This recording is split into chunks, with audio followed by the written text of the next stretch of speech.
Safari yetu leo inaanzia hapa na moja kwa moja tutaenda sehemu ambayo tunatakiwa tufike leo tukiwa pamoja, na hapa ndo tunakotakiwa kufika leo na tujifunze jambo.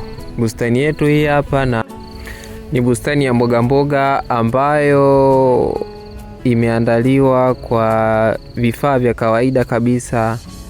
Mifuko ya kawaida iliyojazwa udongo wa kawaida tu, na mfumo wa umwagiliaji kwa njia ya matone, na ni mfumo rahisi na wa gharama nafuu. Kila mtu anaweza akaweka nyumbani na akatengeneza bustani yake ndogo ya kujitengenezea mboga kila siku na kupunguza gharama za kununua mboga masokoni. Na ni bustani ambayo ina faida nyingi sana.